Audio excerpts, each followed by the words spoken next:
Bueno, muy buenas tardes a todas y todos los que nos escuchan y nos ven aquí en la sala. Bienvenidos, bienvenidas. Y también a los que nos escuchan por Facebook y nos ven por Facebook. Muchas gracias.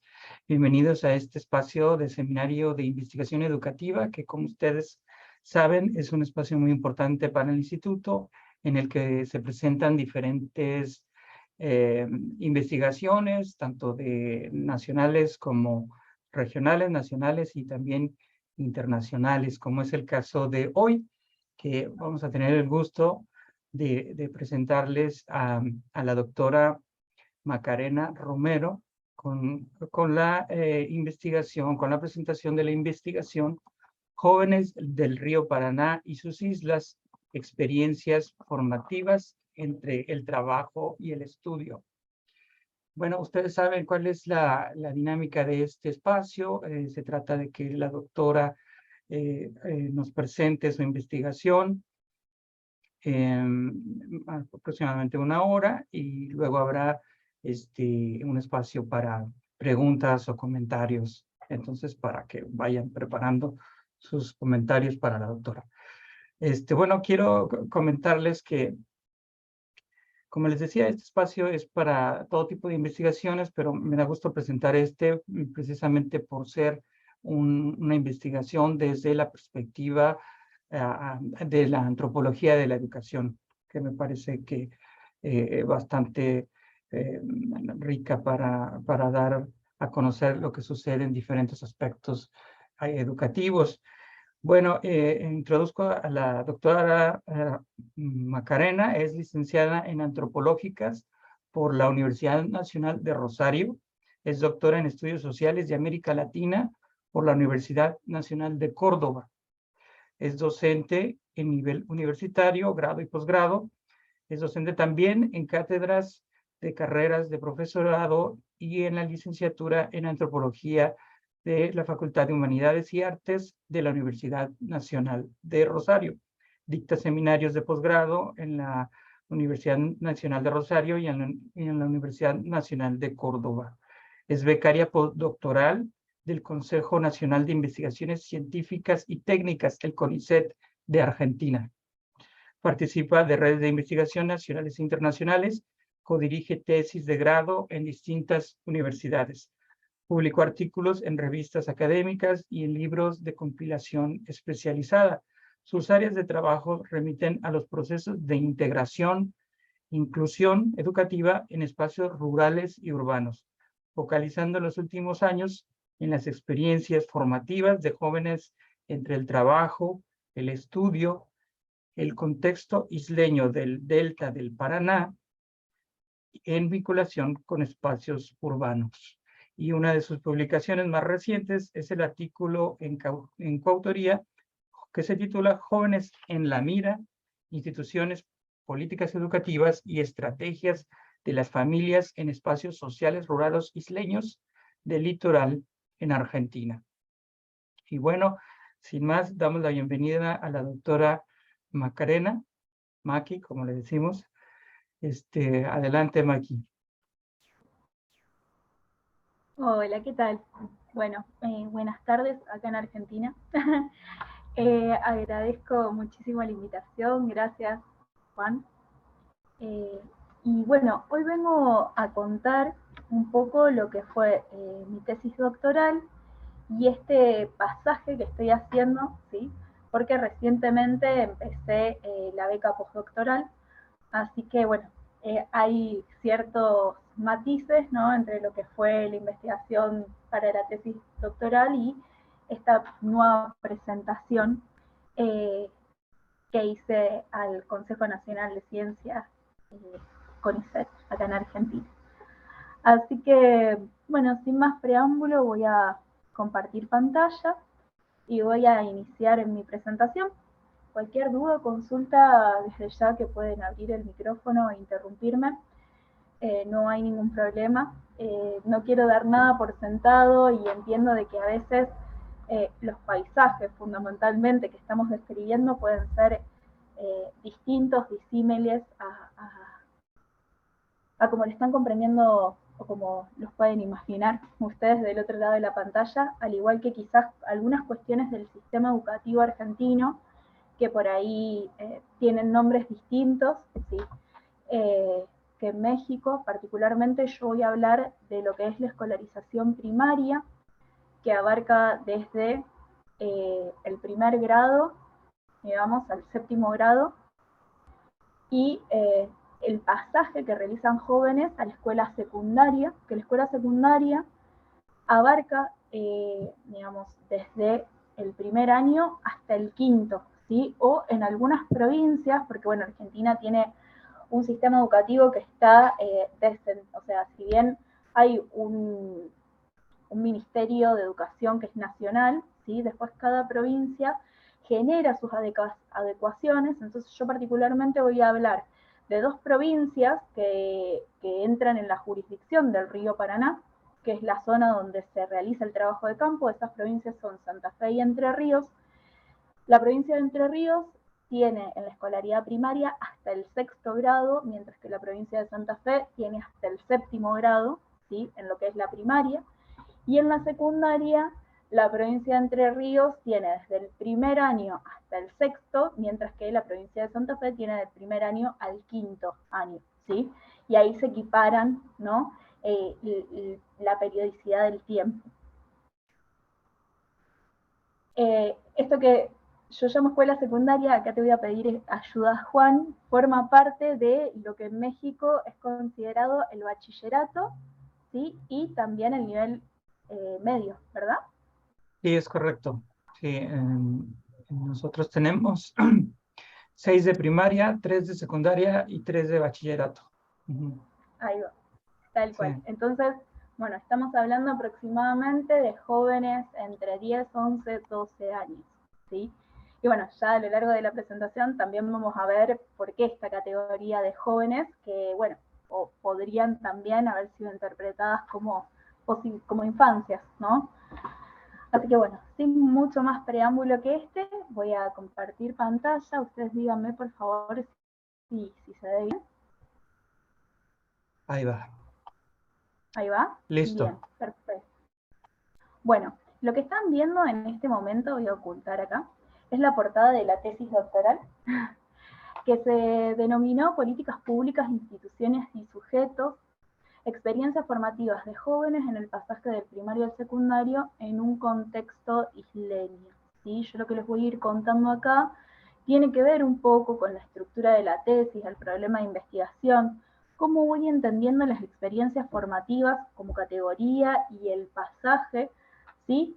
Y luego voy a, en las reflexiones finales, comentar algunas cuestiones vinculadas a los avances de investigación bueno, y ciertas conclusiones de la tesis, pero también voy a estar compartiendo algunos pequeños avances en los que estoy indagando, ¿sí? Por esto la presentación más general se llama Jóvenes entre el trabajo y el estudio, y estas experiencias, jóvenes de islas, ¿sí? Y estas experiencias formativas entre el trabajo y el estudio.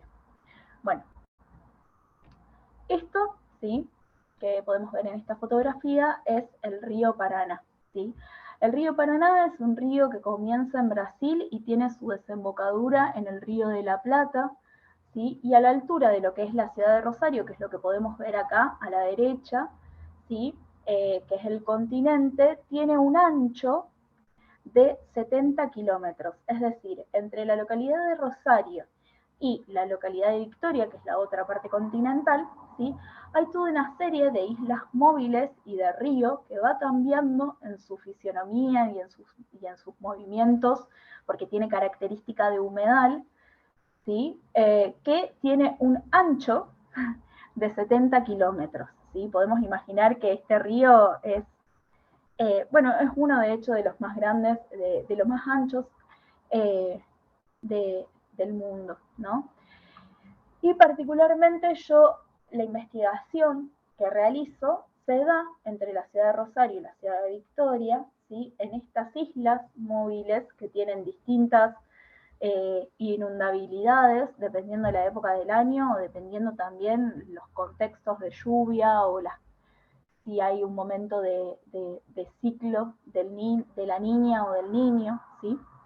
Y particularmente tomo de las 12 escuelas que hay en este territorio, tomo una, ¿sí? Por sus particularidades. Para esta tesis, la problemática, ¿sí? Digamos, el contexto es este, el del Delta Medio del Paraná, comienza la investigación en el año 2016, y la problemática es que, si bien yo ingreso a hacer trabajo de campo en el año 2016, y la escuela secundaria es obligatoria en Argentina desde el año 2006, me encuentro con que en las islas ubicadas entre Rosario y Victoria, de estas 12 escuelas primarias que hay en el territorio, hay solo 2 escuelas secundarias, ¿no? Entonces, a partir de esta problemática surge la pregunta de investigación de, bueno, ¿qué experiencias tienen quienes viven en la isla, ¿sí? En este caso van a ser los jóvenes, en relación a ese pasaje de escolaridad primaria, secundaria, en un contexto donde no hay escuelas, o las escuelas que hay son de difícil acceso, porque tenemos que pensar que es un territorio, ¿sí? Que tiene características de la ruralidad, pero que a la vez es una ruralidad inundable, ¿sí? Que tiene una dispersión en el territorio de por lo menos 70 kilómetros, ¿no? Con lo cual no es muy fácil el continuar los estudios, por un lado. Y por otro lado, la pregunta que subyacía en mi investigación es, ¿qué sucede, ¿no? Cuando una política pública se implementa buscando ser más inclusiva, ¿sí? Pero sin embargo no están dadas las condiciones materiales para esa continuidad, ¿no? Bien, a partir de esto estructuro mi tesis, ¿sí? En lo que yo consideré o llame, ¿sí? Los distintos andamios, que es lo que voy trabajando en la introducción de la tesis, ¿no?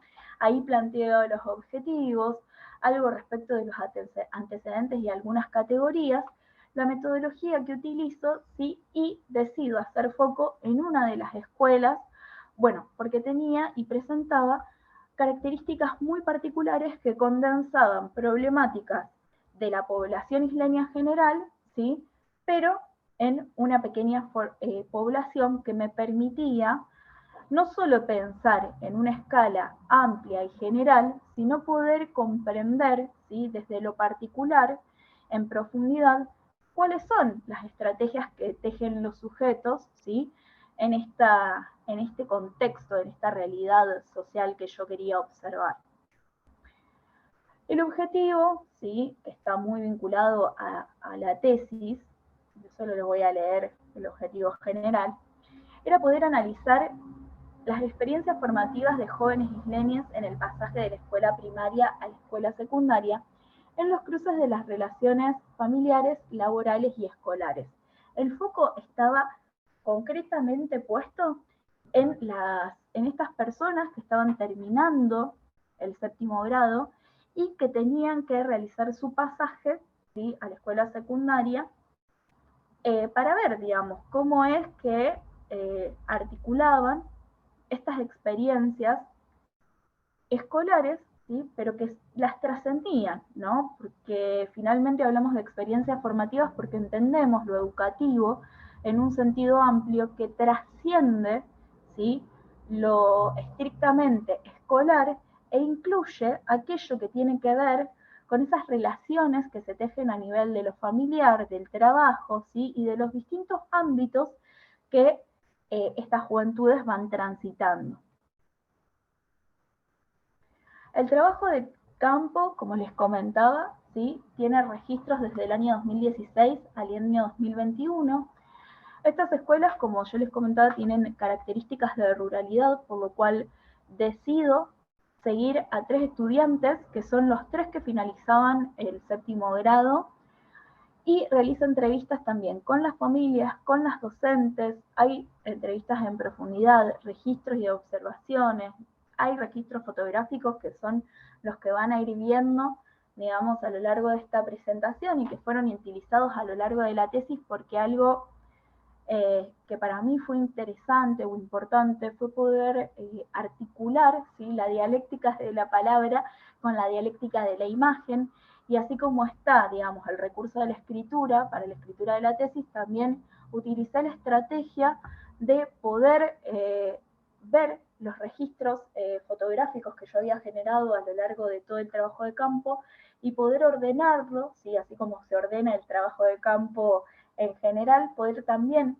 utilizar estos registros fotográficos para poder hacer los capítulos en fotografías. Entonces la tesis no solo tiene el recurso de la escritura, sino también el de la fotografía, como para poder dar cuenta de lo que sucede en el territorio, ¿no? A su vez, analicé distintas políticas públicas, ¿sí?, tanto la Ley de Educación Nacional como las leyes provinciales. ¿Qué sucede con los límites interprovinciales, ¿no? Yo le comentaba a ustedes que el río Paraná es un río, ¿sí?, que es compartido por distintas provincias. Bueno, eso tiene que ver con la profundidad que tiene el canal del río Paraná, ¿no? Y sin embargo, también le comentaba que a nivel de políticas públicas, ¿sí?, las jurisdicciones de las provincias adaptan de manera diferencial, ¿sí?, la política nacional. Aparece esta cuestión de, por ejemplo, de que se termina el 6º grado en provincia de Entre Ríos, la primaria en el 6º grado, pero a la vez en la provincia de Santa Fe, que está, o sea, que lo que pareciera jurisdiccionalmente tan complejo, en realidad es un límite ficticio, ¿no? Y las personas que habitan en la isla, tanto de un lado como del otro de la provincia, en realidad sí, quedan sostenidas a esas políticas públicas, pero en el territorio, digamos, hay un movimiento que no es tan lineal como la política pública, ¿no? Entonces, también poder identificar estos límites provinciales, cuándo surgen, qué correlaciones tienen con las leyes, ¿sí? Se volvió importante para la tesis.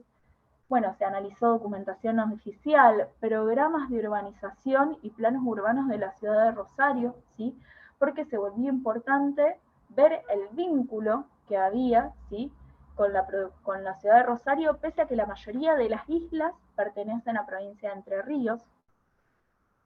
Así que bueno, es un poco en la documentación lo que estuve trabajando. También estuve revisando archivos de diarios, ¿sí?, de diarios de la ciudad y de diarios nacionales, a escala nacional, desde el año 38 a la actualidad. Y busqué el año 38 porque es el año en el que se funda la Escuela Remanso, que es la escuela foco de la investigación, ¿sí? Pero también en esa búsqueda hice como un filtro de ver qué estaba o qué iba apareciendo en relación a las escuelas de islas en general, ya sea de provincia de Santa Fe, de Entre Ríos o bueno, de Buenos Aires, que ahí aparecieron por ser la capital, digamos, por ser la provincia que es la capital y donde está el centro, donde se articulan muchas de las políticas públicas, digamos, bueno, había mucha más información, ¿no? Y finalmente busqué antecedentes de investigación vinculados a escuelas de islas, a la obligatoriedad de la escuela secundaria. Busqué relevamientos de distintos trabajos del delta del río Paraná y antecedentes vinculados a transformaciones del ambiente. Es decir, ¿por qué relaciones vinculadas a transformaciones del ambiente? Yo no sé si han visto recientemente o no noticias en relación a Argentina, no sé cómo funciona esto a escala internacional, pero desde el año 2020 en adelante las quemas de las islas para bueno, utilizar esos espacios, ya sea para arroceras chinas, el río Paraná en sí como una hidrovía que permite que los barcos de ultramar ingresen, digamos, a todo lo que tiene que ver los puertos de comercio internacional, ¿sí? Bueno, Dragas de Jan de Nul, digamos, empresa holandesa que quiere profundizar el estado del canal del río Paraná. Bueno, todas estas cuestiones empezaron, ¿sí?, a ponerse en juego a la hora de pensar la vida de estos jóvenes, ¿sí? Movimiento del ganado en relación a la zona de isla, en relación a los procesos de sojización de gran escala que se están dando en Argentina. Bueno, todas estas problemáticas también se iban insertando en la vida cotidiana de estos jóvenes, iban apareciendo de alguna forma, entonces también se volvió importante poder encontrar en estos antecedentes, ¿sí? En estas transformaciones ambientales, cierta reconstrucción que permita entender de alguna forma cómo era el río y qué está pasando hoy, ¿no? Lo que tiene que ver con la perspectiva teórico-metodológica, bueno, como bien decía Juan, soy antropóloga y sigo, digamos, una perspectiva latinoamericana, digamos, de investigación educativa, en donde, por ejemplo, bueno, Elsie Rockwell, que ustedes probablemente la tengan muy presente porque es de allá, es estadounidense, pero reside desde mucho tiempo en México, es una gran maestra. Bueno, junto con María Rosa Neufeld, Elena Chili, Graciela Batallán, todas estas personas, digamos, han orientado la perspectiva teórico-metodológica, entendiendo que la realidad es compleja, que es dinámica, que no es lineal, que los sujetos muchas veces están inmersos en contradicciones y tensiones y que a la vez son activos, ¿no? Que no son pasivos y solo están subsumidos a aquello que las políticas o ciertas condiciones establecen, ¿sí? Y bueno, en esta perspectiva dialéctica, ¿sí? Es que entiendo que en lo particular, ¿sí? Se pueden rastrear ciertas tendencias generales que trascienden explicaciones como son lo micro, lo macro, lo rural, lo urbano, ¿no? A lo largo del desarrollo de la tesis yo he podido ver, digamos, como políticas internacionales, como por ejemplo la continuidad de los estudios secundarios, digamos, se introducen en la vida de los sujetos, digamos, generando marcas y orientaciones, ¿no? Y como esto de vivir en una isla, ¿no? O en varias islas, porque el delta del río Paraná tiene muchas islas, ¿no? Pero vivir en las islas no supone no tener un vínculo con la ciudad, ¿no? O que es el lugar donde finalmente, por ejemplo, las familias hacen las compras. Bueno, pero sobre esto ya voy a avanzar en unos minutitos, ¿sí? Pero simplemente poder poner algunos ejemplos para que no quede tan disociado del trabajo, ¿no? Bien, acá tengo un videíto, yo les voy a pedir que ustedes me indiquen cualquier cosa, como no los puedo ver porque tengo mi pantalla completa, si llega a haber algún inconveniente con el cual no se puede ver, ¿sí? Ustedes me van avisando, ¿sí? La idea es un poco que se pueda ver, digamos, eh, cómo es esta escuela de isla en un determinado momento histórico, ¿sí? Y que a su vez, ¿sí? Yo les puedo contar algo de cómo hicimos este videito con un amigo que tenía un dron y que me ayudó muchísimo, digamos, en la producción del video, pero que tiene que ver con esta perspectiva dialéctica que de alguna forma es espiralada, ¿no? Pongo play. Díganme si se ve bien. Ahí se está abriendo. Bien, Ya se ve. bien. ¿Ahí se escucha la música y se escucha mi voz? No se escucha la música, solamente tu voz. Ah, bien. Bien, perfecto. Yo escucho la música, entonces tiene una musiquita, después lo pueden ver en internet. Esta es la escuela, ¿sí? Como para que ustedes puedan ver, ¿sí? Partimos de una realidad que podríamos identificar como realidad cotidiana, ¿no? Y a partir de eso vamos pensando cómo distintos momentos, ¿sí?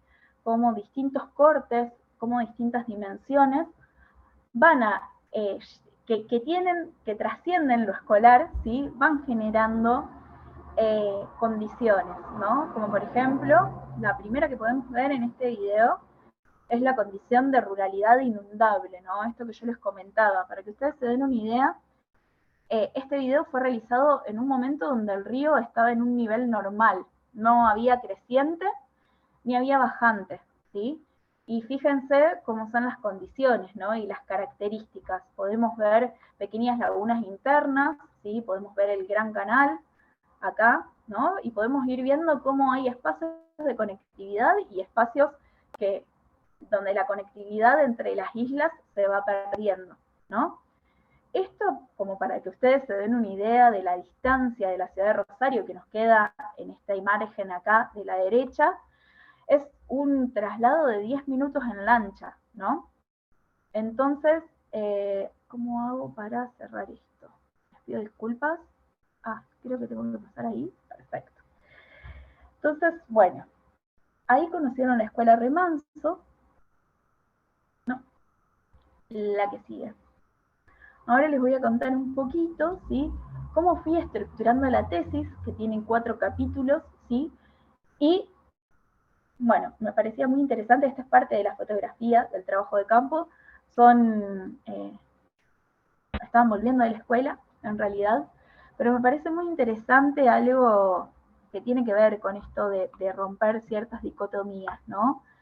Cómo desde la isla, ¿sí? Podemos ver la ciudad de Rosario, ¿no? Incluso con un río, ¿no? De por medio, y con barcos de ultramar que pasan entre esta isla y la ciudad, ¿no? Bien, dentro de lo que es el capítulo 1 de la tesis, presento a los 3 estudiantes que realizan el pasaje del 7º al 1er año de la escuela secundaria. Son Tina, Ana y Suso. También lo que trabajo en este capítulo es, bueno, un poco los antecedentes, la perspectiva teórico-metodológica, y algo a lo que le presté particular atención fue a la cuestión del lenguaje inclusivo. Quizás ustedes me escuchen hablar o lean las diapositivas y les aparezca, o les parezca raro, digamos, esto de que aparezca la letra E como parte de la escritura, ¿sí? Como parte también de la exposición. En realidad tiene que ver con distintas cuestiones que yo menciono a lo largo de mi tesis, pero la fundamental es que estando en el territorio de islas, muchas de las mujeres que habitan el territorio se dedican al trabajo de la pesca, y bueno, cuando uno piensa en el río y en la pesca, en realidad siempre la figura, la imagen mental que aparece es la del hombre, ¿no? La del pescador. Y si bien mi tesis no tiene una perspectiva de género, porque no estoy, digamos, trabajando desde ese enfoque, sino que trabajo desde una perspectiva de la antropología y educación, sí me pareció importante poder visibilizar esto que aparecía en el territorio tan invisibilizado, ¿no? O doblemente invisibilizado, porque digo, si las personas que habitan el territorio de islas no aparecían, digamos, o no aparecen contempladas dentro de las imágenes que se hace de la naturaleza o del río Paraná, y pareciera que solo hay flora y fauna en estos espacios, bueno, aún menos aparecen estas imágenes de mujeres en el territorio, de mujeres o de otro tipo de pertenencias o de identidades de género, ¿no? Entonces, en ese sentido, me parecía importante la utilización del lenguaje inclusivo, que por otra parte, en la Universidad de Córdoba es aprobado en el año 2019, y que, bueno, dentro de las recomendaciones que hacían, ¿no? Y los distintos manuales de buenas prácticas de escritura académica, llevaban a que no haya cierta repitencia, ¿no? De los jóvenes, ¿no? Que no hubiera todo esto porque complica mucho la lectura, que no apareciera el asterisco, ¿no? Porque no puede haber una concordancia entre lo escrito y la oralidad. Entonces, bueno, aparece la E, ¿sí? Para poder dar cuenta de esta heterogeneidad también en el territorio, ¿no? Así que bueno, eso como gran parte de lo que conlleva el capítulo 1, ¿sí? En el capítulo 2, que se llama Jóvenes y experiencias formativas en las familias, los días entre el trabajo, la isla, la ciudad y las políticas públicas, voy trabajando distintas dimensiones por un lado, un mapeo de las familias del Delta Medio del Paraná, cuáles son sus actividades productivas, digo, no solo es la pesca, también está la ganadería, la apicultura, cómo participan las infancias y las juventudes de estas relaciones familiares y laborales, ¿sí? Cómo es el vínculo entre la isla y la ciudad, ¿sí? Y cómo viven este vínculo entre la isla y la ciudad las juventudes, ¿no?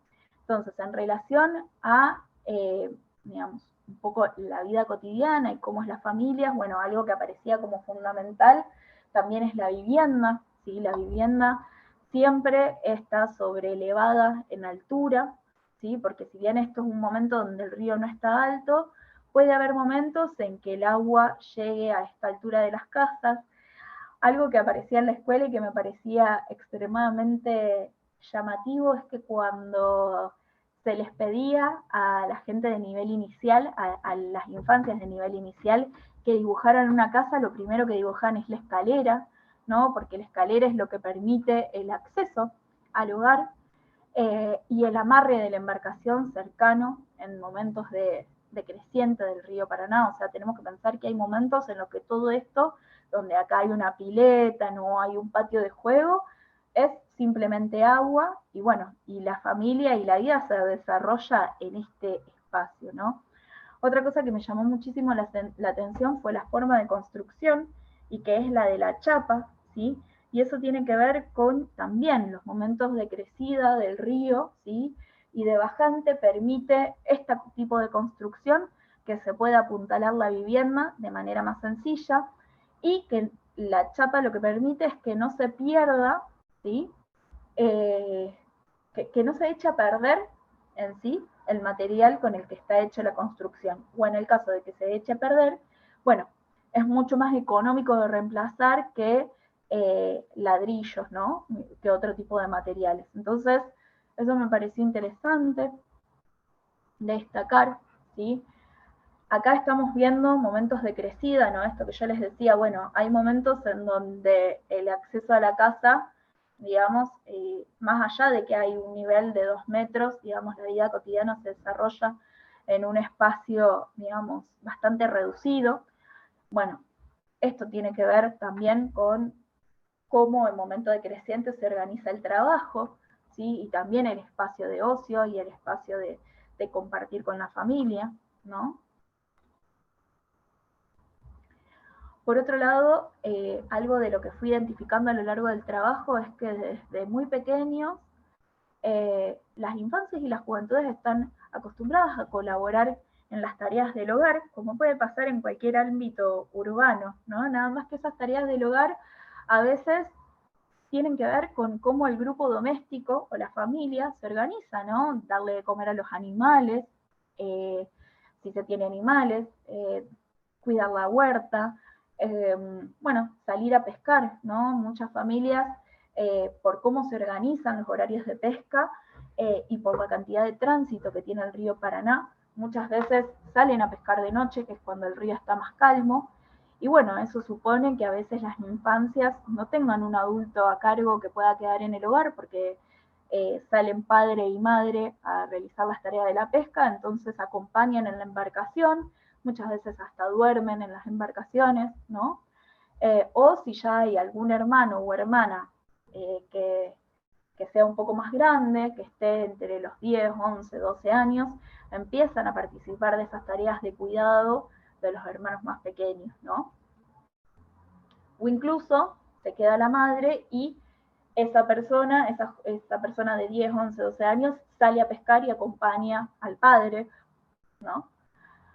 Bueno, aparece esta cuestión, ¿no?, del vínculo isla-ciudad también en relación al trabajo. Acá atrás, por ejemplo, podemos ver la ciudad de Rosario, ¿no?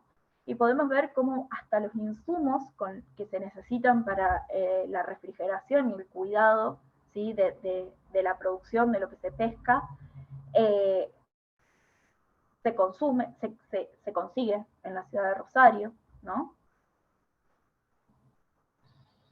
Y como estos jóvenes, digamos, que están acostumbrados a la pesca, ven que siempre tenemos la ciudad del otro lado, ¿no? Como estas juventudes están acostumbrados a este cruce porque algo que tenemos que decir que es fundamental, que en este territorio de 70 kilómetros de islas y de río no hay servicios, no hay agua potable, no hay electricidad. Entonces, la vida cotidiana se organiza o a través de un generador, ¿sí?, que permite abastecer a las familias de energía, o, bueno, se inician las actividades con la luz solar y se termina el día cuando termina la luz solar, ¿no? Y al no haber todo este tipo de servicios, nos podemos imaginar que, por ejemplo, tampoco hay cajeros automáticos, que no hay bancos. Hay solamente en estos 70 kilómetros de islas un dispensario que es un espacio de salud pública que tiene cosas para pequeñas, digamos, atenciones médicas pequeñas, no hay ni siquiera una atención primaria de la salud, ¿no? Para eso tienen que ir o hasta la ciudad de Rosario, ¿sí?, o trasladarse hasta la ciudad de Victoria, ¿sí?, que son esos otros 70 kilómetros, ¿no? Que para eso hay una complicación aún mayor porque se tiene que ir por tierra en algún momento, porque se construyó una ruta nacional, ¿sí?, que con distintos puentes entre las islas va uniéndolas, ¿sí? Pero bueno, muchas de estas familias no tienen autos, ¿no? Porque esta dinámica de las islas que a veces se conectan entre sí y otras veces no permite la circulación de vehículos. Casi todas las familias sí tienen embarcaciones, ¿no? Y con embarcaciones me refiero a lanchas, canoas, kayaks, ¿no?, entre las que se trasladan.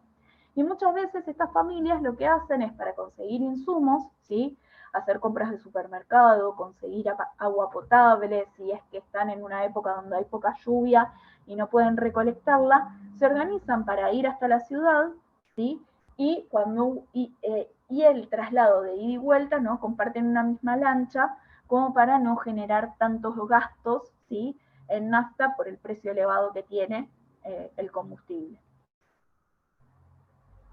Ahora bien, esto en relación a las experiencias vinculadas a la familia, ¿sí?, y al trabajo.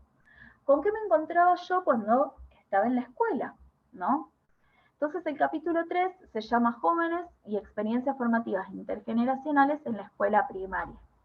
Ahí concretamente, sí, ya me empiezo a enfocar más de lleno, ¿sí?, en la escuela Remanso, que es la escuela que yo les mostraba, que es una escuela bastante particular y la elegí, digamos, como referente empírico de la investigación, porque es una escuela que, si bien está en territorio de isla de provincia de Entre Ríos, pertenece a provincia de Santa Fe. ¿Por qué? Porque la escuela, como yo les decía, fue creada en el año 38 y el límite jurisdiccional entre una provincia y la otra fue creado en el año 69, es decir, a casi 20, un poco más, entre 20 y 30 años luego del funcionamiento de la escuela, ¿no?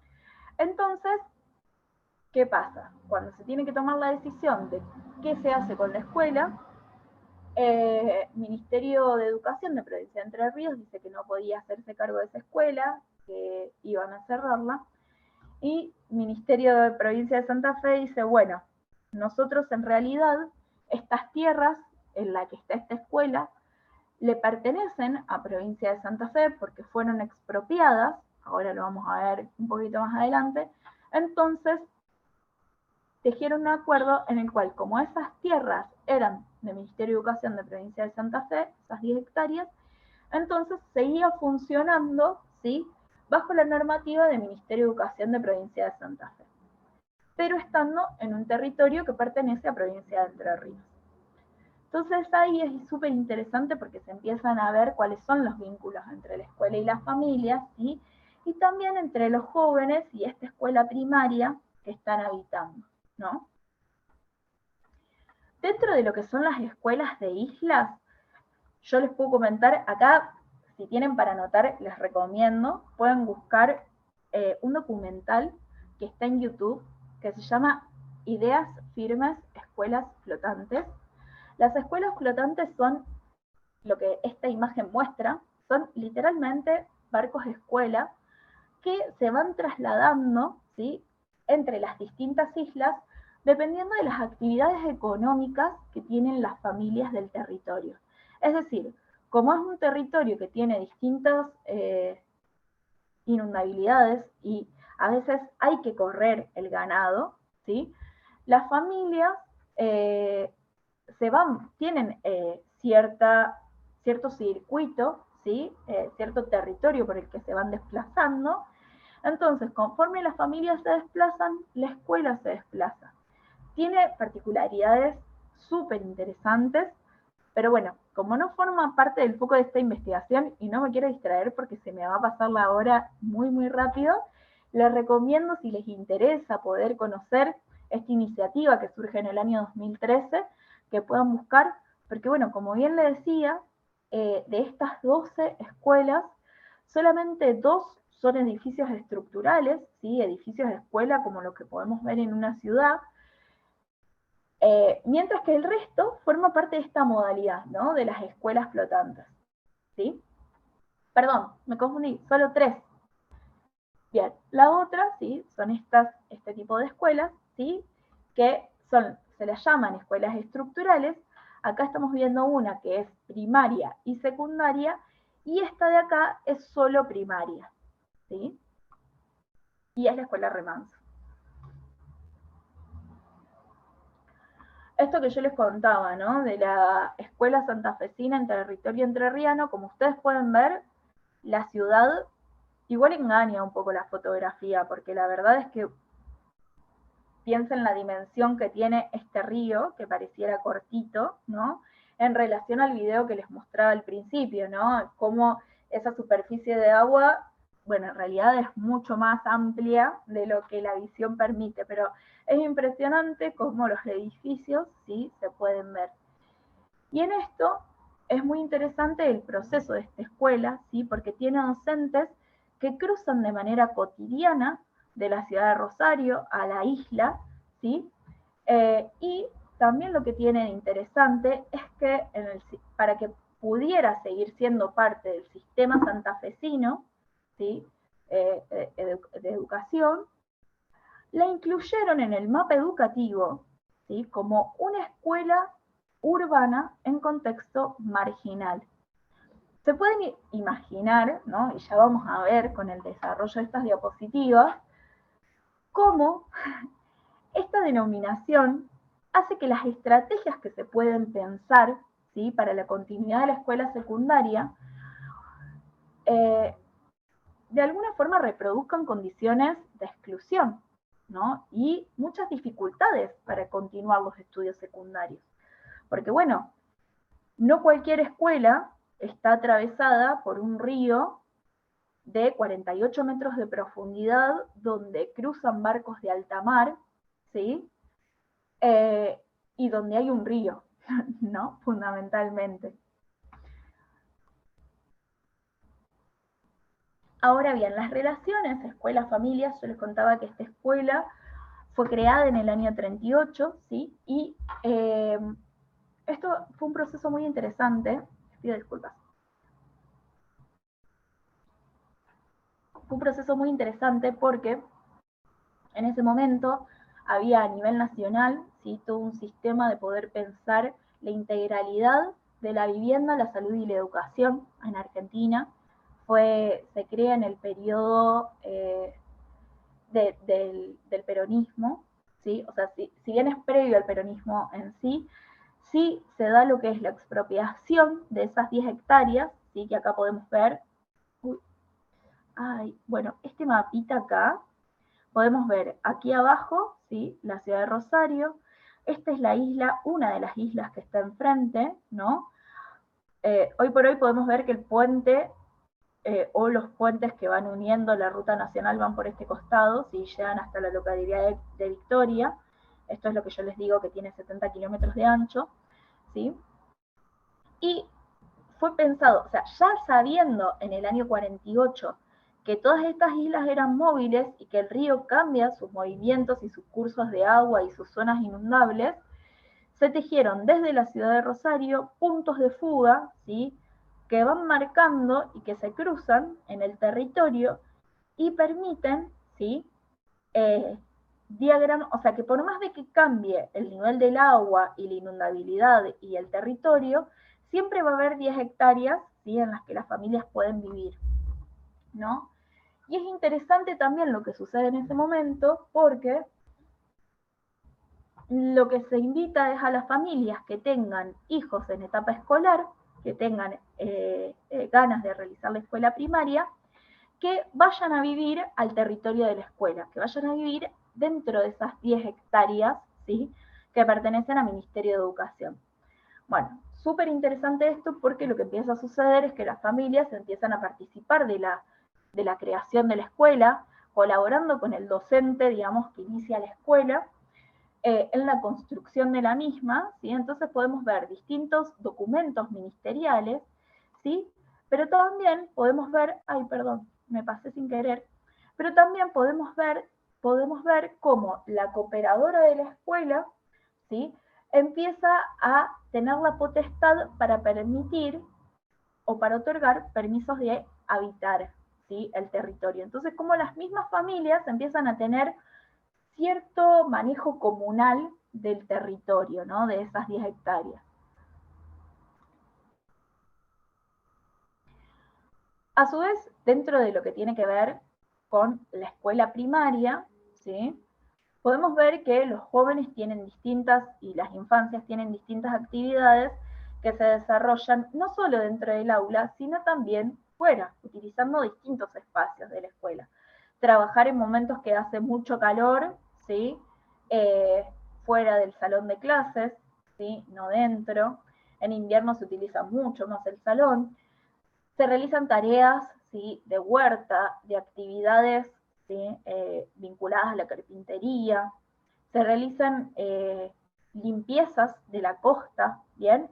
Entonces hay distintas actividades, y algo que es muy importante de decir es que están en lo que supone, ¿sí?, un multigrado, un plurigrado, ¿no? Generalmente son escuelas con baja matrícula, las escuelas de islas, que tienen un director con grado a cargo, ¿no? Algunas de ellas son de personal único, otras no, como podemos ver acá, sí hay una maestra inicial y un director, ¿sí?, con la primaria, toda la escuela primaria a cargo. Y bueno, el director va organizando al interior del aula, ¿sí?, las formas de trabajo, dependiendo de la gradualidad de conocimiento que los estudiantes tienen.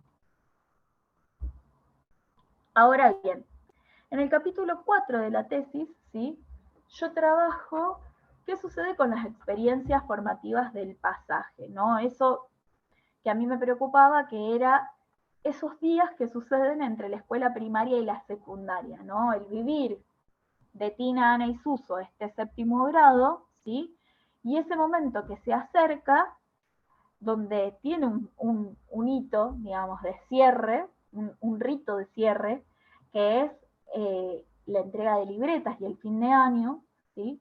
Pero aparece, o sea, a medida que se va acercando ese rito de cierre, aparecen todas las preguntas en relación a, bueno, ¿qué va a suceder con nuestro proyecto, digamos, con cómo vamos a seguir, ¿no?, con la escolarización? ¿Vamos a seguir? ¿No vamos a seguir? ¿Quiénes toman la decisión en esto, no? Entonces, en el capítulo 4 de la tesis, trabajo un poco cuál es la propuesta que hace el Ministerio de Educación a los maestros y las familias, qué pasa entre los vínculos familia y escuela, y un proceso de organización particular que fue muy interesante, donde se discutió qué escuela querían, ¿no?, los jóvenes. Luego aparece el momento de la decisión, ¿sí?, y lo que sucede efectivamente, que no necesariamente a veces se corresponde con todo este proceso, ¿no? Bien, dentro de la propuesta que brindaba Ministerio de Educación, había una beca de 1.000 pesos argentinos, ¿sí?, más el traspase a una escuela privada técnica de la zona norte de la ciudad de Rosario, ¿sí?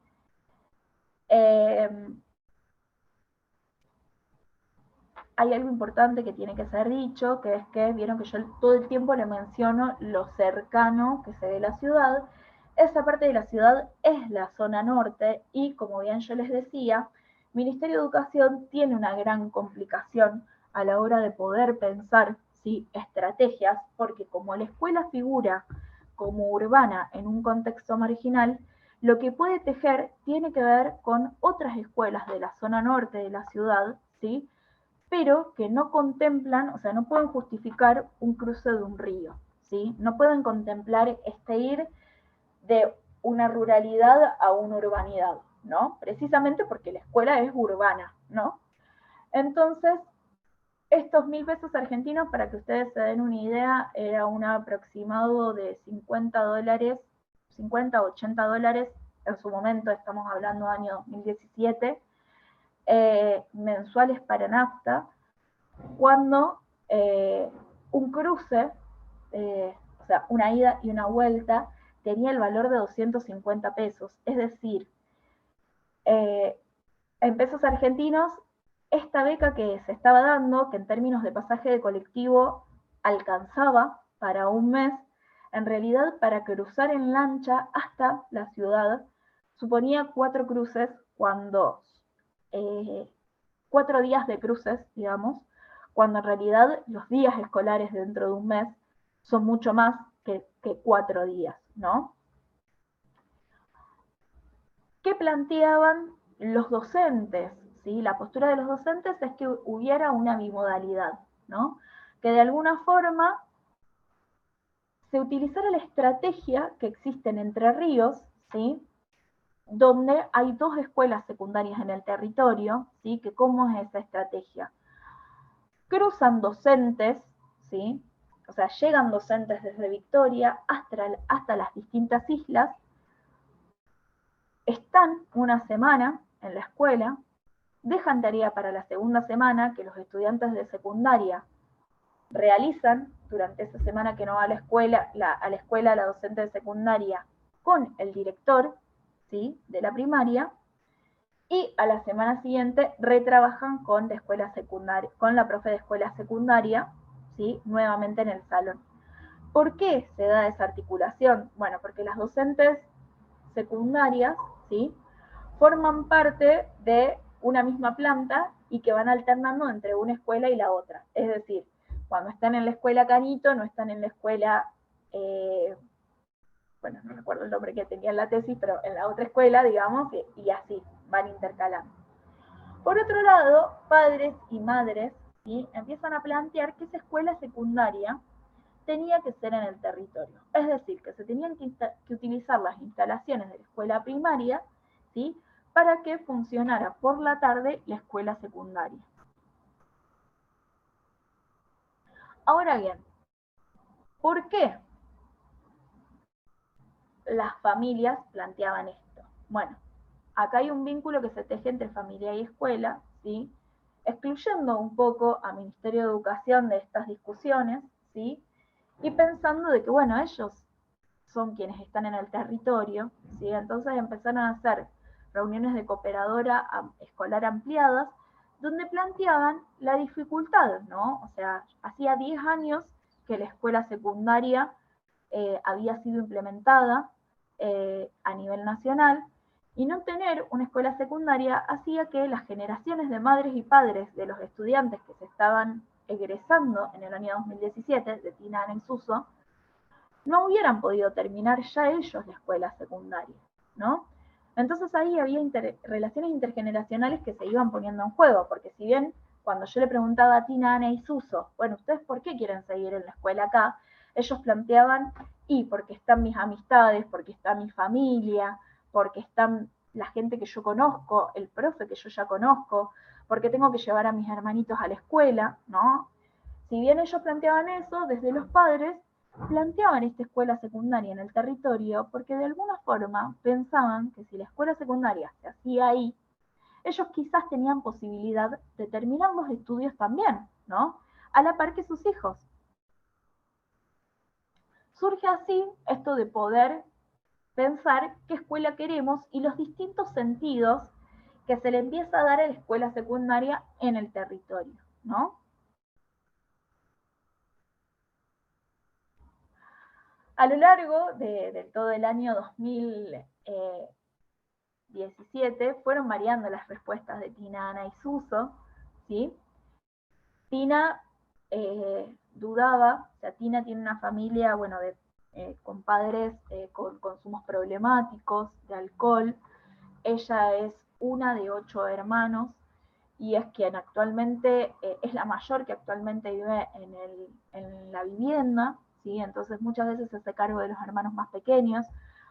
Los otros hermanos más grandes de ella ya formaron sus núcleos familiares y ya tienen familia a cargo. Sin embargo, Tina es quien se hace cargo de sus hermanos más pequeños y también de sus padres. Ella era muy reconocida por sus pares, por ser muy buena pescadora, digamos, y es quien de alguna forma llevaba adelante las tareas de subsistencia de la familia, ¿no?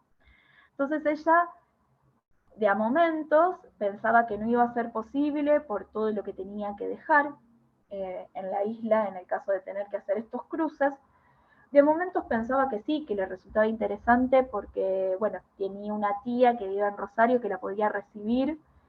Entonces, de momentos pensaba que sí, finalmente, bueno, quedaba en esta duda de si iba a poder, si no iba a poder, qué iba a suceder, qué iba a pasar con su hermano, qué iba a pasar con sus padres, qué pasaba económicamente con ella misma, ¿no? No pudiendo trabajar de la pesca porque tenía que estar en la ciudad de Rosario para ir a cursar, ¿no? Para Ana, sin embargo, ella vive en otra isla, en esta isla que yo les referenciaba como Isla Canito, y iba a esta escuela primaria porque, según los padres, era una escuela mejor, ¿no? Y siempre fue un proyecto de la familia llevarla a ella a la escuela secundaria en Rosario. La familia de Ana trabaja en un predio privado de un club de la ciudad de Rosario que tiene una dependencia para que las familias vayan a pasar el fin de semana en la isla, ¿no?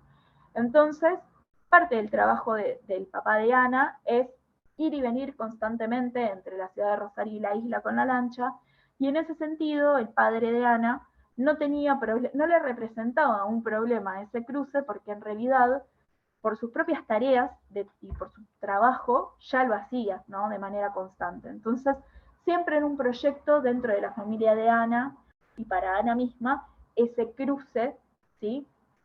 A la ciudad de Rosario. Aunque ella fue una de las estudiantes que más mencionaba, ¿sí? Este sentir que iba a extrañar a sus afectos, ¿no? A aquello que para ella era tan conocido en la escuela primaria. Suso, en cambio, venía de una familia de padres separados. El padre se va a vivir a la zona norte de la ciudad de Rosario y la madre se queda viviendo en la isla dedicándose a la pesca. Por lo cual, en distintos momentos de su vida, él vivió entre la ciudad de Rosario y la isla.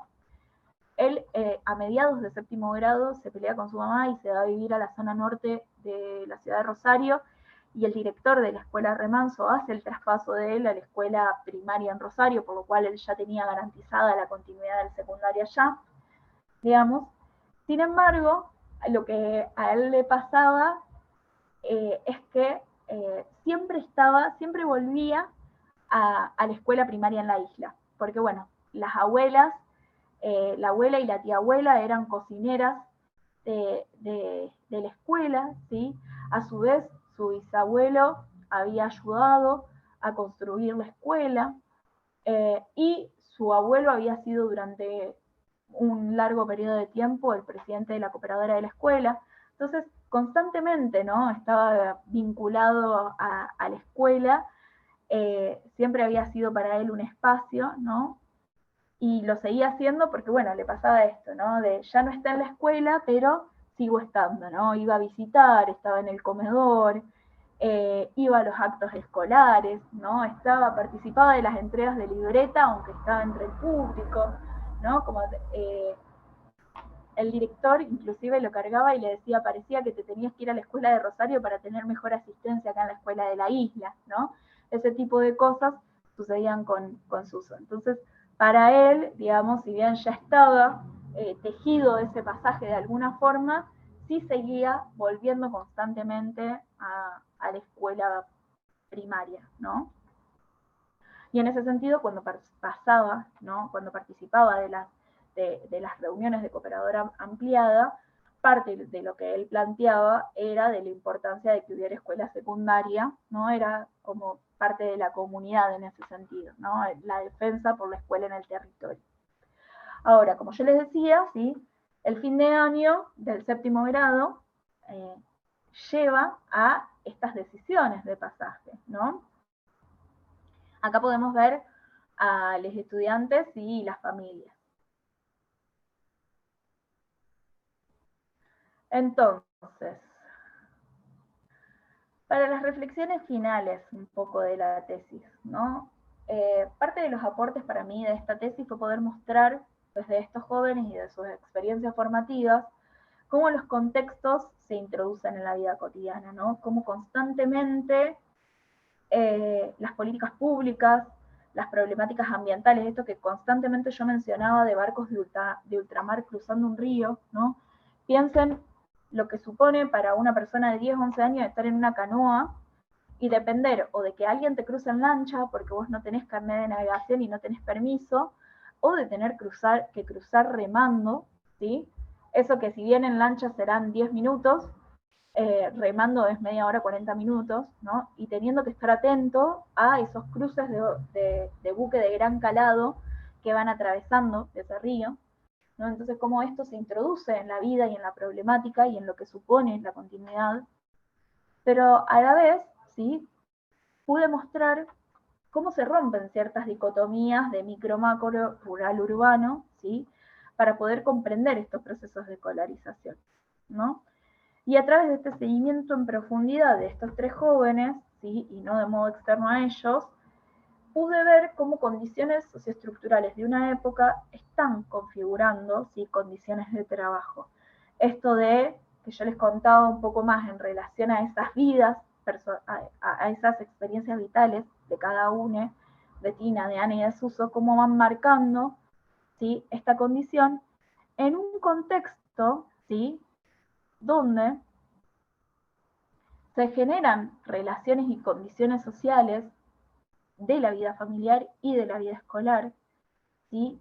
Que incluyen procesos de distintas escalas, ¿sí? Esto que tiene que ver con la vida juvenil cotidiana, de pensar en los afectos, de todo aquello que sucede al interior del aula en la escuela, pero con otras que tienen que ver con cuestiones más generales, ¿no?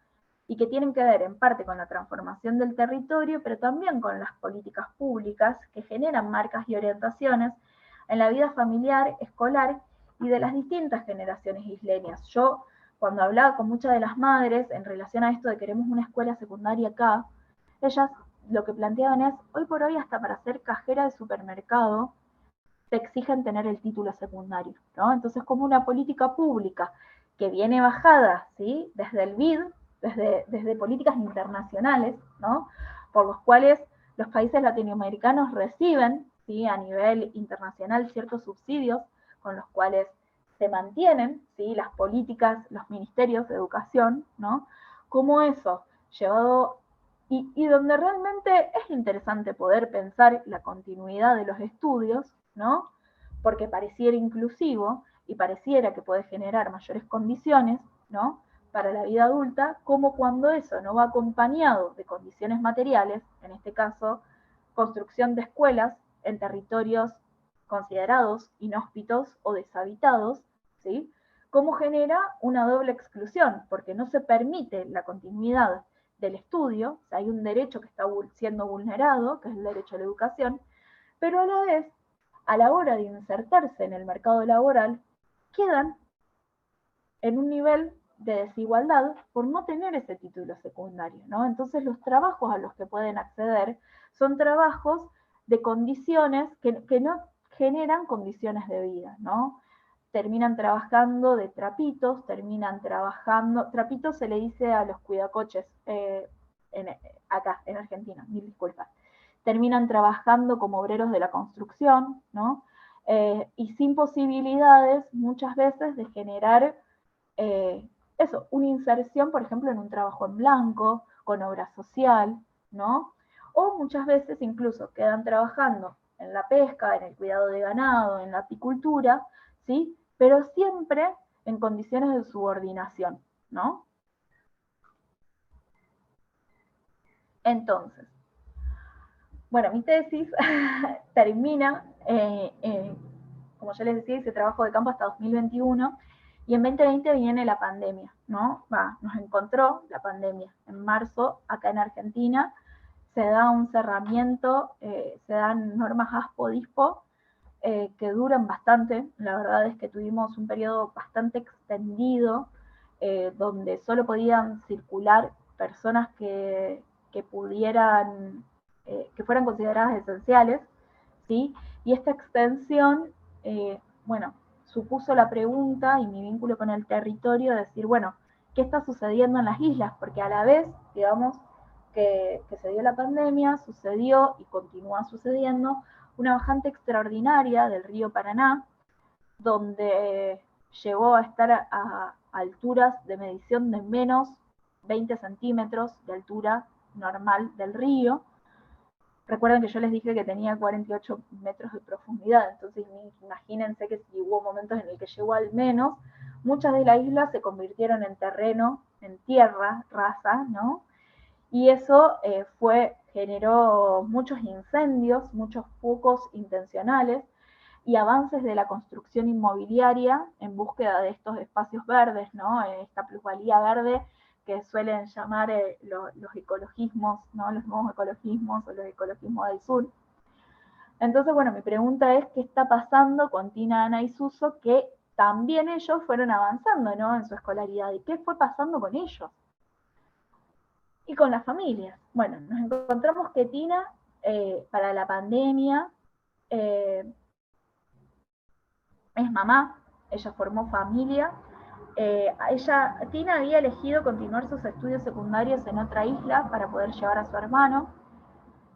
Tuvo bastante intermitencias en esta continuidad, porque era muy difícil el acceso a la otra isla. De momentos tenían que ir a caballo y de otros momentos tenían que hacer todo un recorrido, digamos, por el agua para poder llegar, pero sin embargo era mucho más fácil que cruzar ese río, ¿no? A la vez tenía preocupación por la situación laboral, porque el esposo de ella, el padre del bebé que tuvieron, no tenía carnet de pesca, y durante la pandemia quienes no tenían carnet de pesca no podían salir a pescar. Y por otro lado, bueno, de nuevo, ¿qué sucede cuando las políticas públicas se alejan tanto de la vida cotidiana de las personas, ¿no? No se permitía, como tenía que haber una distancia de 2 metros de distancia entre persona y persona, no se permitía que hubiera 2 personas dentro de una lancha para tirar las redes. Imagínense lo que es tirar las redes y levantar las redes, ¿no? Con pescado, y a la vez tener que maniobrar el motor, ¿no? Cuando muchas veces es una tarea que se realiza de a dos, y las personas que la realizan forman parte del mismo grupo familiar, ¿no? O sea, se bajan de la lancha y van a la misma casa. Entonces, bueno, sin embargo, era una situación problemática que prefectura, que es la policía del río de alguna forma, estuviera, ¿no? Ahí constantemente generando multas, quitándole insumos de trabajo, ¿no? Entonces, bueno, el marido de Tina, que trabajaba de la pesca y a la vez alternaba, digamos, con tareas de recolección de residuos en la ciudad, en todo lo que tiene que ver con cartoneros urbanos, bueno, no estaba pudiendo trabajar porque no era considerado personal, ¿cómo dije la palabra antes? Especial, no era especial. Bueno, no eran considerados parte de las personas que podían circular. Entonces, bueno, la verdad que había una situación económica muy precaria. De hecho, muchas de las familias de la isla durante el periodo de pandemia vivieron de bolsones escolares que se repartían, y de distintas donaciones que las iglesias llevaban al territorio, ya sea la iglesia católica, más fuertemente las iglesias evangelistas, ¿sí? Bueno, Tina sigue viviendo en la isla Remanso y todavía piensa hoy en continuar sus estudios, ¿sí? Pero bueno, siempre teniendo en cuenta las condiciones de vida, ¿no? Ella manifiesta que le encantaría terminar la escuela secundaria, pero dice, bueno, pero tendría que pensar qué estrategia, ¿no? ¿Cómo hago? Bueno, Suso, les pido disculpas que no se ve, antes se veía, Suso sigue yendo y viniendo desde la isla y la ciudad. Él durante mucho tiempo, yo les contaba que su padre y su madre estaban separados, pero durante mucho tiempo fue criado por sus abuelos. Entonces durante la pandemia sí cuidó mucho de sus abuelos y colaboró con llevarles los suministros desde la ciudad hasta la isla. Es decir, les fue comprando agua potable, les fue comprando comida, todo esto como para que no estuvieran expuestos porque era un grupo vulnerable, ¿no? Grupo de riesgo por la edad. Entonces él se encargaba de todas las compras, de todo lo que tenía que ver con la certificación de vida de sus abuelos para que cobren su pensión o jubilación, ¿no? Bueno, en relación a su escolarización, repitió 2 veces el primer año de la secundaria y como ya no entra dentro del circuito escolar porque pasa la mayoría de edad, empieza a pensar o proyectar sus estudios secundarios en una escuela nocturna, ¿sí? Que es una escuela para adultos mayores que forma parte de lo que es los servicios educativos que tiene Argentina, ¿no? Finalmente, Ana, que ella era quien vivía en el predio de la isla del club, ¿no? Y que sus padres trabajaban para ese club. Bueno, durante el primer año de su escolaridad tuvo una docente integradora que la fue acompañando en su experiencia escolar, o sea, lo que ella logró fue entrar dentro de un proceso de integración como si tuviera necesidades educativas especiales, pero sin tramitar un certificado de discapacidad. Entonces, con esta docente integradora, ¿sí? Iba teniendo cierta adaptación, porque imagínense lo que fue para ella pasar de una modalidad de multigrado a una modalidad donde tenía 40 compañeros adentro del salón y ella que conocía a su docente y director desde la infancia y había sido la persona con la que había cursado toda su escolaridad, esos 7 años, de repente se encontraba con que estaba en una escuela donde había un director, un vicedirector, y ella tenía 4 docentes, ¿no? Al interior del aula, por lo menos. Entonces, bueno, todo eso requirió de cierta integración, ¿sí? Ella manifestaba durante la pandemia de que, bueno, quería festejar sus 15 años, no sé cómo será en México, pero en Argentina los 15 años se festejan con una fiesta muy grande, se invita a toda la familia, a los amigos, y bueno, ella estaba con eso, iban a usar el predio del club de la ciudad para el festejo, pero bueno, por cuestiones de distanciamiento social obligatorio no les podía festejar. Y bueno, y comenta que en el segundo año, que es el año que estaba atravesando, digamos, la pandemia, se lleva muchas materias y repite el segundo año de la secundaria, ¿no? Ahora bien, ¿cuál es mi pasaje personal ahora que estoy iniciando? ¿No? Hasta ahí la tesis doctoral, ¿no? Y ahora que estoy iniciando el trabajo de campo en relación a la investigación postdoctoral, lo que yo planteé es poder seguir trabajando ya no solo con jóvenes, sino con adultos. ¿Qué pasa, digamos, con estas distintas experiencias que van teniendo, ¿sí? De articulación de trabajo y estudio? Porque lo que identifico es que si bien, ¿sí?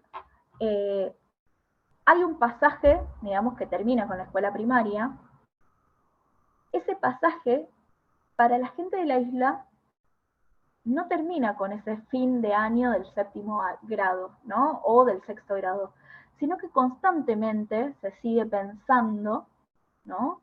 En cómo hacer para continuar en la escuela secundaria, ¿no? Para darle continuidad y para finalizar la secundaria, ¿no? Entonces hay una temporalidad del pasaje, ¿sí? Que continúa, ¿no? Que trasciende a veces, o en la mayoría de los casos, ¿sí? Trasciende ese fin del séptimo y principio del primer año, ¿no? Entonces en esto me interesa o estoy empezando a indagar porque el postdoctorado comenzó ahora en agosto, en las experiencias familiares, en las experiencias de escolarización secundaria, en las experiencias de trabajo de estos sujetos isleños, ya más ampliado, más allá de Tina, Ana y Suso, ¿sí? Por eso tomo jóvenes y adultos, o sea, tomo la generación de Tina en el Suso, pero también tomo la generación de padres y madres, ¿sí? Que fueron los que aparecieron muy fuertemente con este sentido de la escuela secundaria en el territorio. Y lo que indago es, bueno, ¿qué sucede con las generaciones anteriores y con la propia generación? ¿Sí? En relación a lo escolarizado, ¿sí? ¿Cómo continúan los estudios? ¿Los pueden continuar? ¿En dónde? ¿Qué estrategias pueden construir para continuar esos estudios? ¿Sí? ¿Y con quiénes tejen esas estrategias? Y en relación al trabajo, ¿sí? ¿Cómo hacen para organizar el trabajo? ¿En qué trabajan? Digamos, ¿cómo conjugan ese trabajo, digamos, con la vida cotidiana en la isla o en la ciudad? ¿Sí? Y cómo eligen que sean esas formas de trabajo. Son formas asociativas, se reúnen en cooperativas de pesca, se reúnen entre distintas familias y tejen determinados acuerdos, ¿no? Todo eso como para poder pensar, ¿sí? Esta complejidad y poder ya sí ahora poder articular o pensar o proyectar ciertas políticas públicas, ¿sí? O sugerencias de políticas públicas que puedan incluir esto que viene siendo excluido de manera sistemática desde el año 2006. Así que bueno, esa es toda la presentación. Voy a volver a aquí. Y no sé si ya dejé de compartir pantalla, ¿verdad? Bien. Así que bueno, veo que Creo hay que escritos en el chat. sigues compartiendo.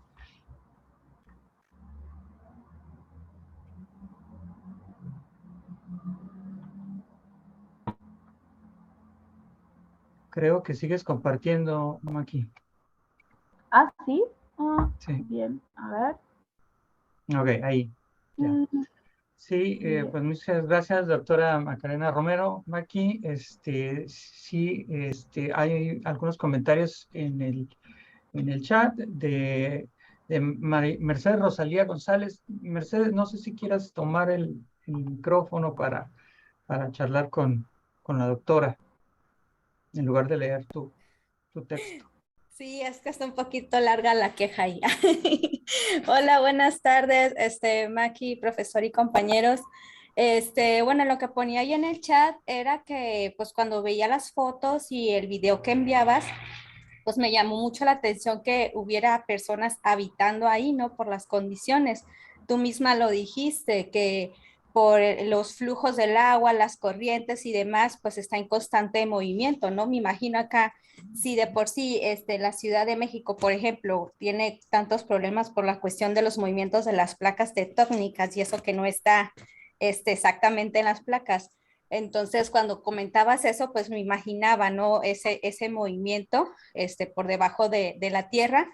Aquí es más obvio porque pues lo estamos viendo que es el agua, ¿no? El agua que es un elemento de los más poderosos. Entonces, pues digo, ¿cómo es posible que las autoridades permitan que las personas habiten en esa parte? Entonces, mi cuestión es esa. En lugar de, digo, qué bueno que hagan esas medidas de las lanchas y demás, y que está la posibilidad de que se vayan los maestros, etcétera.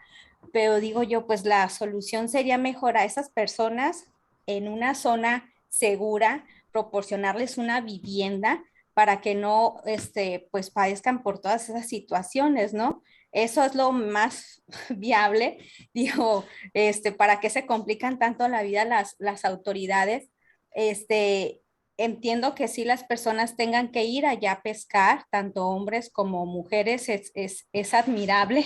Y también me daba un poco de coraje cuando decías eso de que no, que los multan y que no sé qué, y que solamente una persona tenía que estar utilizando pues, bueno, manejando el motor y la red y demás, porque yo soy de puerto, yo sé lo difícil que es pescar. Entonces, digo yo, y pues a ver, ¿por qué no lo hacen ellos, no? Entonces, sí, ellos desde el escritorio se ponen, escriben las políticas y demás, las multas, las sanciones, pero digo, a ver, ¿por qué no lo hacen ellos? A ver si van a seguir escribiendo eso. Entonces, pues sí, te soy sincera, sí me dio mucho coraje cuando te estaba escuchando decir eso, no contigo, aclaro, no tengo nada contra ti, Pero pues digo yo, ¿por qué las autoridades permiten eso? No sé, tú misma decías también que no hay agua potable, no hay luz, o sea, no hay las condiciones para que sea una zona habitable. Entonces, si no hay las condiciones y si ellos mismos hasta multan y ponen sanciones y demás, ¿por qué permiten que las personas habiten? Mejor proporcionarles un lugar en donde sí puedan vivir y pues sí, ¿no? Darles la oportunidad de que vayan en sus lanchas a pescar. No niego que se les autorice el ir para allá por ese recurso económico, el alimento y demás, pero ¿por qué permiten las autoridades? O sea, nunca se les ha cuestionado eso la población, la sociedad, ponerse, hey, autoridades, ¿por qué? Alguna huelga, no lo sé. Entonces esa es mi principal inquietud, ¿por qué las autoridades permiten que existan esas situaciones y por qué no hacen algo mejor para evitarlo? Bien. Está súper interesante tu pregunta porque me hiciste dar cuenta de que me faltó algo fundamental en mi exposición, que fue poder historizar estas familias, ¿no? Muchas de estas familias son descendientes de pueblos originarios de la zona, que eran los pueblos Chaná, digamos, y más allá de eso, digamos, son personas que, que ellos están más acostumbradas a las crecientes del río que a la bajante, por empezar. Para ellos es mucho más fácil cuando el río está alto que el río esté bajo. Suele ser mucho más complicado porque tiene características de lodo, la tierra, el sedimento del río Paraná, entonces es mucho más fácil trasladarse en agua que estar zambullendo los pies, digamos, en esa parte del territorio, ¿no?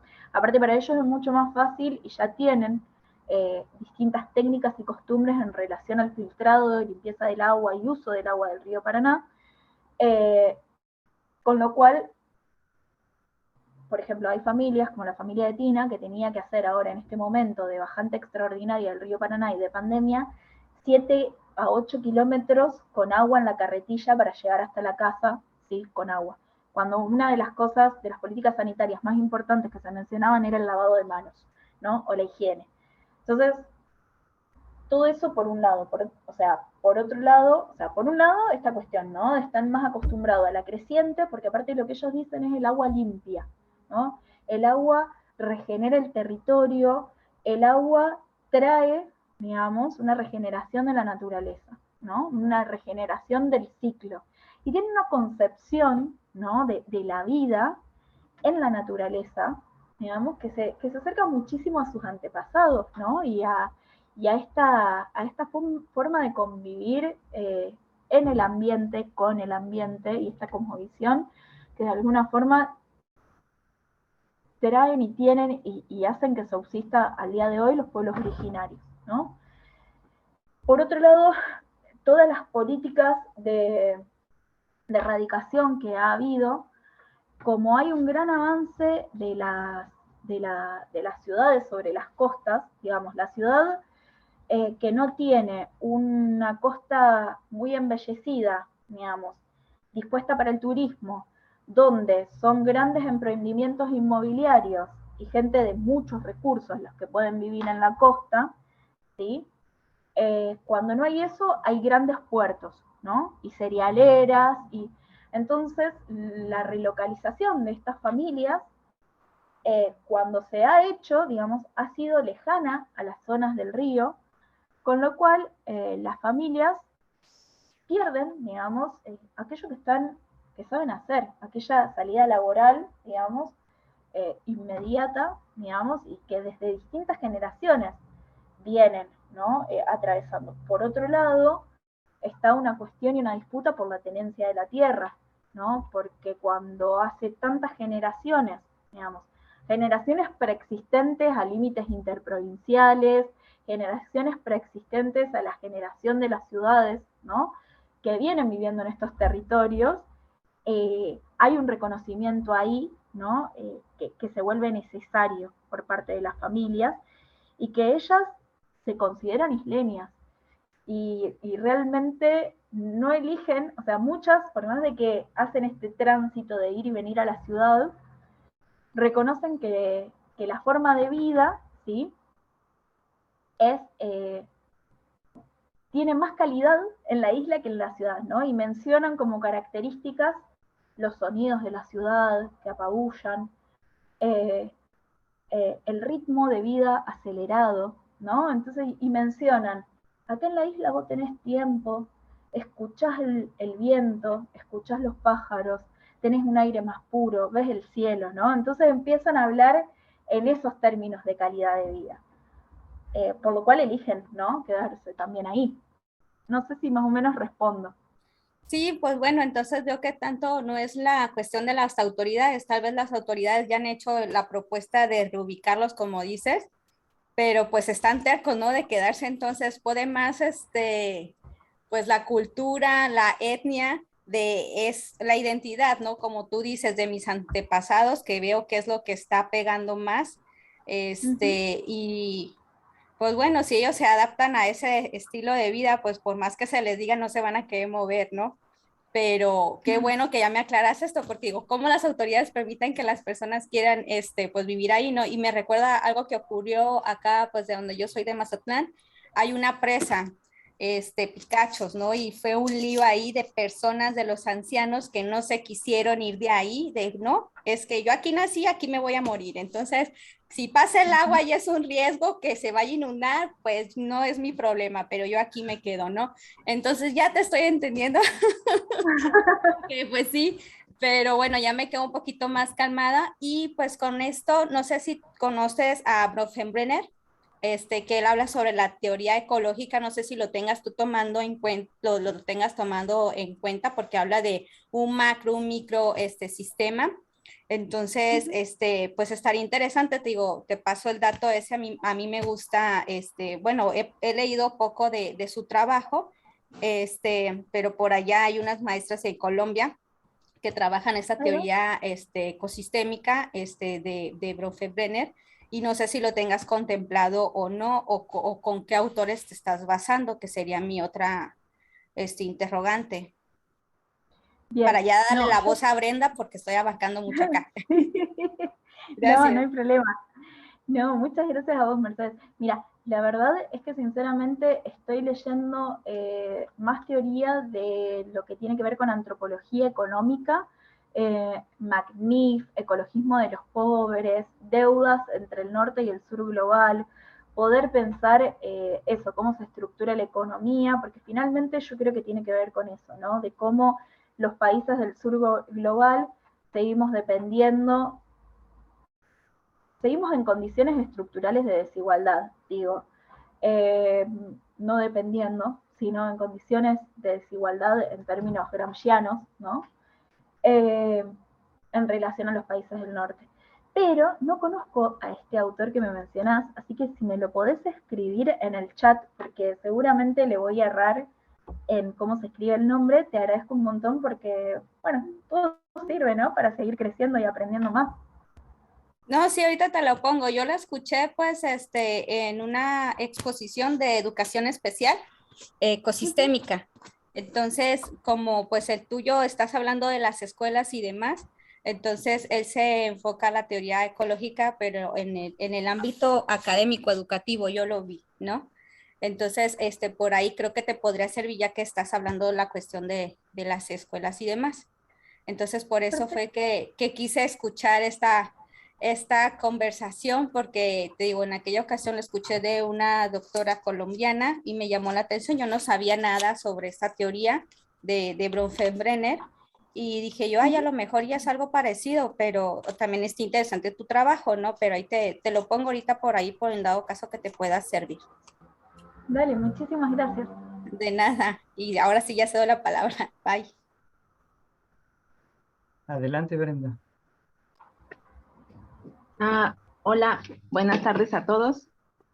Primero que nada, Macarena, felicitarte por tu trabajo. Me parece muy interesante la forma en la que estudias esta comunidad.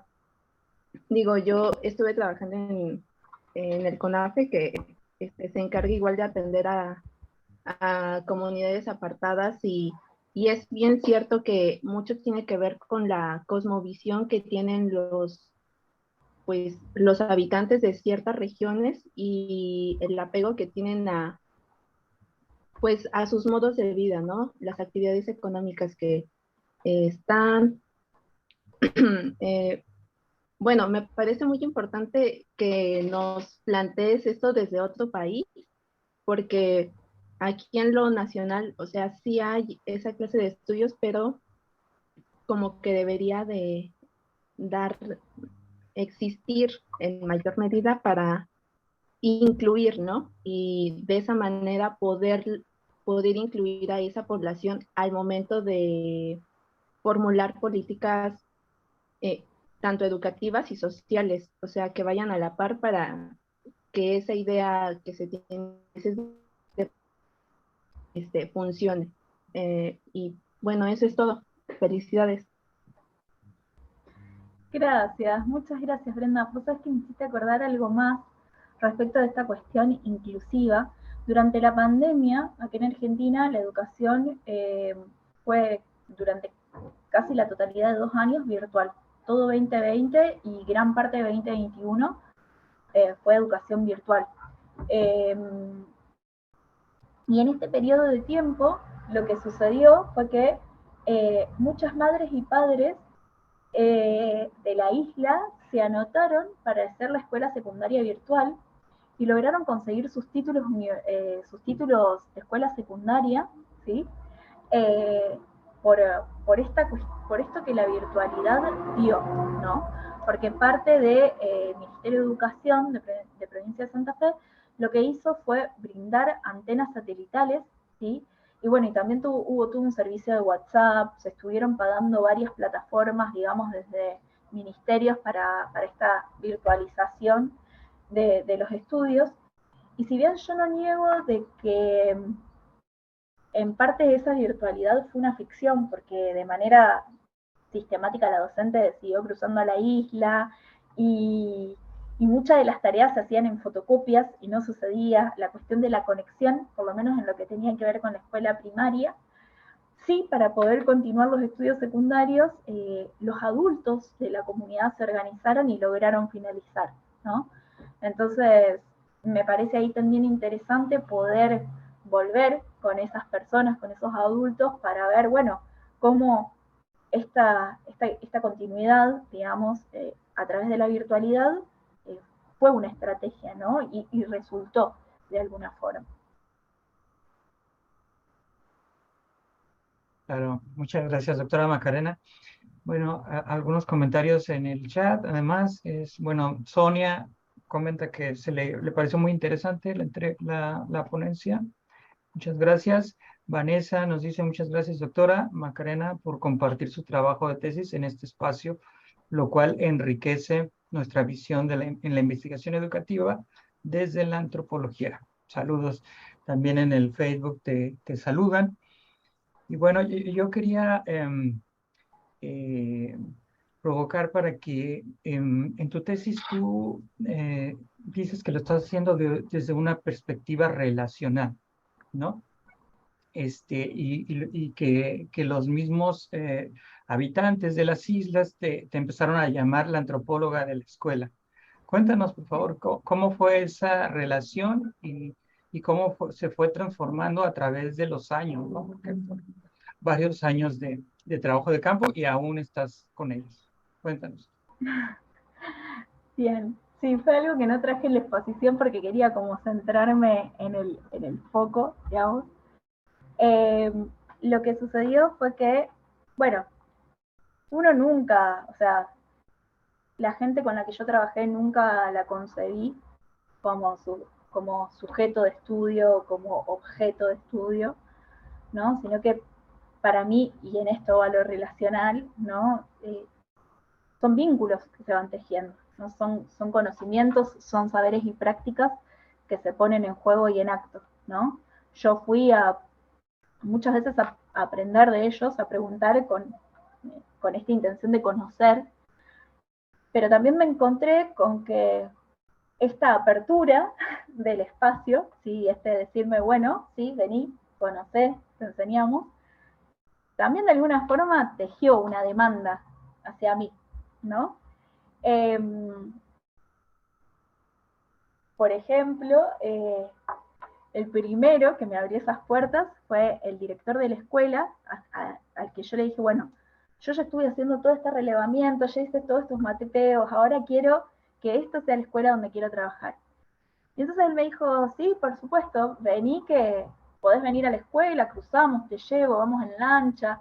Bueno, empecé a ir, empecé a hacer trabajo de campo y cuando llegó el fin de año, bueno, ese año me pasó algo muy particular, que fue que cuando yo llego, queriendo entrevistar a quienes estaban en el último año de la escuela primaria, ese año no había gente en el séptimo grado, no había ningún estudiante que estuviera en el séptimo. Entonces tenía que esperar al año siguiente, ¿no? Y el director me dice, pero vení igual. Bueno, dije yo, está bien. Y en el último día del acto escolar del séptimo grado, el director me presenta a la comunidad de padres, ¿sí? en esta foto que yo mostraba, ¿no? Que decía, bueno, acá están los estudiantes, acá están las familias, ¿no? Me presenta y dice, bueno, ella es antropóloga de la escuela y quiere estudiar qué pasa con nuestros chicos cuando terminan la escuela secundaria. Y nosotros tenemos 3 chicos que el año que viene terminan la escuela primaria, ¿no? Entonces tenemos que unirnos las familias y la escuela para acompañar a estos chicos a que terminen y ver cómo hacemos para que sigan. Y probablemente le vamos a pedir ayuda a Macarena, ¿no? Entonces ahí ya empezó la mirada hacia mí también, ¿no? Ya no solo era yo mirando y aprendiendo, sino bueno, ¿cómo hacemos, no? Parte de esto de que me mencionaran como antropóloga de la escuela tuvo que ver con que cuando se hacían estas reuniones de cooperadora ampliada, yo lo que hacía era, bueno, llevaba mi grabador, tomaba nota, entonces la transcripción que yo hacía de eso para mi tesis, lo fui llevando a la escuela para que quedara como parte de la documentación de la escuela y del proceso también, ¿no? De qué supuso para estas familias estar encontrándose ahí, ¿no? Y bueno, y esto en la pandemia también tuvo otros matices, ¿no? Como yo les contaba, la ciudad de Rosario tuvo mucho humo, o sea, muchos días donde el nivel del aire era tóxico para la salud, ¿sí? Continúa, o sea, se han quemado 8 veces el territorio de Rosario en términos de territorios de isla. O sea, para que nos demos una idea, estamos hablando de casi un 50% del humedal del río Paraná que se prendió fuego, ¿no? Y eso en términos de servicios ecosistémicos es un desastre, digamos, porque, bueno, es el agua dulce que también tenemos, es el espacio donde se genera y se regenera el agua dulce, y en esto, más allá de que lo podemos pensar como una cosmovisión de los pobladores isleños, a esto del agua regenera o genera vida, digamos, es un hecho también científicamente comprobado que los humedales, digamos, por sus servicios ecosistémicos, generan el agua dulce que tomamos, generan un montón, digamos, de microorganismos y bacterias que son buenos, digamos, para la mejora del aire y la mejora del agua dulce, ¿no? Entonces, tienen que ver con la vida, ¿no? En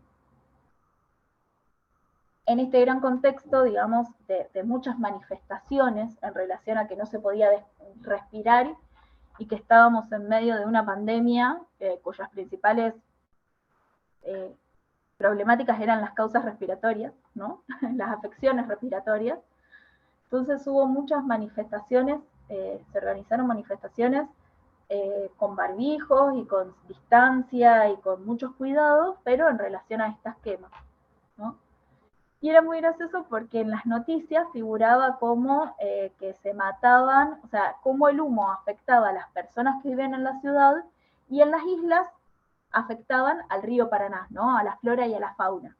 No aparecían la gente que vivía en la isla. Entonces yo me acerqué a, a estas organizaciones espontáneas de la sociedad civil, también a quejarme, digamos, a decir, bueno, también hay gente en la isla, no podemos solo hablar de flora y fauna, no podemos invisibilizar a quienes viven ahí. Y se empezaron bueno, y la respuesta que obtuve, también porque, bueno, Rosario es una ciudad grande, pero que la gente que más o menos milita y está en determinados espacios también termina encontrándose. La respuesta fue, bueno, Entonces sumate y generanos aportes de cómo es que vive, ¿no?, la gente de esta isla. Y dije, bueno, qué interesante y qué desafío, digo, finalmente, ¿para qué construimos conocimiento científico? ¿Para que quede entre cuatro paredes de una biblioteca o para poder dar cuenta de cómo vive la gente, ¿no? ¿Cuál es el fin de obtener una beca del Estado argentino para hacer mi doctorado? No puede solo quedar en mí, ¿no? Hay un compromiso científico y académico que también tiene que salir, ¿no? Y sentí como que esto estaba sucediendo, ¿no? Entonces también en ese sentido era como la antropóloga de la escuela o la antropóloga de la isla, ¿no? En esto de poder ser articuladora, intermediaria, de alguna forma, entre distintos procesos que fueron de alguna forma emergiendo y que me fueron solicitando eh, para poder dar cuenta de la complejidad y de las tensiones en el territorio. Claro, muchas gracias. Pues muy interesante cómo te fuiste relacionando y cómo sigues ahí, ¿no? Y podría hacerte más preguntas. Por ejemplo, a mí me interesaría saber cómo son vistos desde la ciudad estas poblaciones, pero bueno, ya se nos viene el tiempo encima. Ya Mercedes ya te pasó ahí el dato del autor. Y pues si no hay otro comentario de los compañeros que están aquí, compañeros y compañeras, entonces pues vamos a dar las gracias. Muchas gracias, Macarena, doctora Macarena Romero, por habernos presentado tu interesante investigación, y pues estaremos al pendiente la continuidad de tu investigación, ¿no? Como postdoctorante ahora. Bueno, antes de irnos, quisiera pedir que si podemos abrir nuestras cámaras para tomar la foto del recuerdo.